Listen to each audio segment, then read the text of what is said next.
Assalamualaikum warahmatullahi wabarakatuh. Indonesia merupakan negara yang sangat beragam. Kita memiliki ribuan pulau, suku, bahasa, budaya, adat istiadat dari Sabang hingga sampai Merauke. Dari hal tersebut menjadikan kita unik dibandingkan negara-negara lainnya. Namun, dari keberagaman tersebut munculnya sebuah tantangan terbaru, yaitu dalam menjaga sebuah persatuan, seperti adanya perbedaan pendapat, perbedaan budaya, perbedaan kepentingan, dan masih banyak lainnya yang bisa saja memunculkan sebuah konflik dan perpecahan di dalam suatu masyarakat. Oleh karena itu, integrasi nasional itu sangat penting. Tanpa integrasi nasional, kita akan bisa saja memicu sebuah konflik dan juga perpecahan. Kita sebagai warga negara bisa dalam menjaga persatuan dan juga kesatuan, terutama generasi muda sebagai penerus bangsa. Memasuki masa kolonialisme, masyarakat di berbagai wilayah Nusantara masih berjuang secara terpisah sesuai daerahnya masing-masing. Namun, penjajahan membawa pengalaman yang sama bagi sebagian banyak rakyat, yaitu penindasan, eksploitasi, dan rasa ketidakadilan. Dari pengalaman bersama inilah mulai tumbuh kesadaran bahwa mereka memiliki nasib yang sama sebagai bangsa yang terjajah. Kesadaran tersebut perlahan menghubungkan berbagai kelompok masyarakat yang sebelumnya terpisah dari wilayah, suku, maupun budaya. Meskipun saat itu, masa kolonial ini menjadi titik awal lahirnya rasa senasib dan sepenanggungan yang kemudian menjadi fondasi penting bagi integrasi nasional Indonesia. Indonesia merupakan bangsa yang memiliki banyak sekali keberagaman. Contohnya, dari Sabang hingga Merauke, Indonesia memiliki keberagaman dalam bidang agama, bahasa, budaya, suku, adat istiadat, dan lainnya. Keberagaman inilah yang membuat bangsa Indonesia menjadi bangsa yang unik dan juga berbeda dari bangsa lainnya. Namun, keberagaman jika tidak didorong oleh rasa persatuan, toleransi, integrasi, dapat menyebabkan perpecahan dan juga konflik. Oleh karena itu, penting bagi kita untuk mempelajari integrasi nasional agar seluruh masyarakat Indonesia tetap merasa menjadi bagian dari satu bangsa yang sama, itu bangsa Indonesia. Lalu, bagaimana sih perjalanan integrasi nasional di Indonesia? Memasuki masa kolonialisme, masyarakat di berbagai wilayah Nusantara masih berjuang secara terpisah sesuai daerah masing-masing. Namun, penjajahan membawa pengalaman yang sama bagi rakyat, yaitu penindasan, eksploitasi, dan berbagai bentuk ketidakadilan. Dari pengalaman bersama inilah, mulai tumbuh kesadaran bahwa mereka memiliki nasib yang sama sebagai bangsa yang terjajah. Kesadaran tersebut perlahan menghubungkan berbagai kelompok masyarakat yang sebelumnya terpisah oleh wilayah, suku, dan budaya. Meskipun saat itu identitas Indonesia belum terbentuk sepenuhnya, masa kolonial menjadi titik awal lahirnya rasa senasib dan sepenanggungan yang kemudian menjadi fondasi penting bagi integrasi nasional Indonesia. Memasuki awal abad ke-20, perjuangan Indonesia mengalami perubahan yang sangat besar. Sebelumnya, perjuangan yang dilakukan masih bersifat lokal dan juga menggunakan senjata. Namun, pada masa kebangkitan nasional, perjuangan mulai dilakukan melalui organisasi, pendidikan, dan juga pemikiran modern.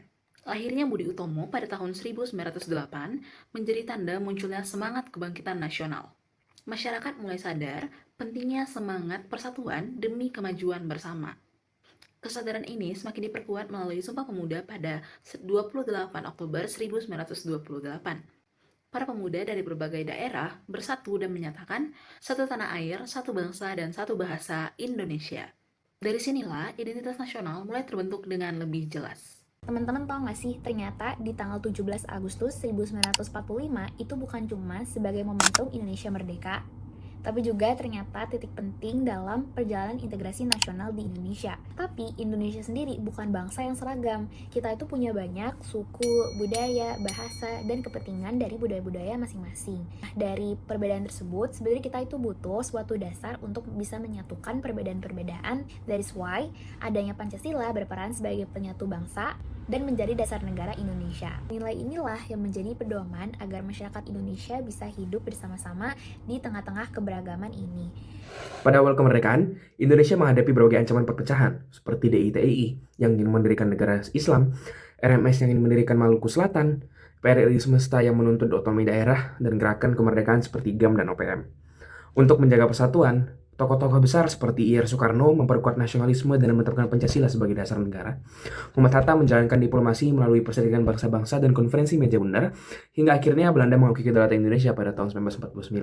Sementara itu, Abdul Haris Nasution memimpin operasi militer seperti Pagar Betis untuk menumpas DITII dan menjaga stabilitas nasional. Melalui kombinasi diplomasi, militer, dan penguatan identitas nasional, Indonesia berhasil mempertahankan keutuhannya sebagai negara kesatuan. Pada masa Orde Lama dan Orde Baru, pemerintahan memiliki peran yang sangat besar dalam menjaga persatuan negara Republik Indonesia.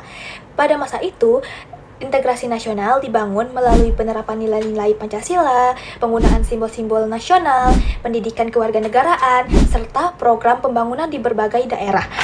Pada masa Orde Baru, sistem pemerintahan yang terpusat dianggap sebagai cara terbaik untuk menyatukan negara Indonesia yang wilayahnya luas dan beragam. Namun, seiring berjalannya waktu, mulai bermunculan kritik karena masyarakat merasa kebijakan yang terlalu terpusat membuat sebagian daerah merasa kurang memiliki kesempatan untuk menyampaikan pendapat dan kepentingannya. Setelah reformasi tahun 1998, pendekatan integrasi nasional mulai berubah menjadi lebih demokratis. Masyarakat diberikan kebebasan untuk berpendapat, sementara daerah diberikan otonomi yang lebih besar untuk mengelola dan mengatur kepentingannya sendiri. Di era digital sekarang, integrasi nasional itu menghadapi tantangan yang berbeda loh. Seperti adanya media sosial, ini tuh membuat kita bisa terhubung dengan siapa saja dengan lebih cepat atau dengan lebih mudah. Namun, hal-hal seperti hoax, hate comments, perpecahan, itu juga bisa menyebar lebih luas dan lebih cepat karena ada media sosial tadi. Oleh karena itu, menjaga persatuan bangsa itu bukan hanya tugas pemerintah sekarang, namun juga menjadi tugas kita sebagai generasi muda.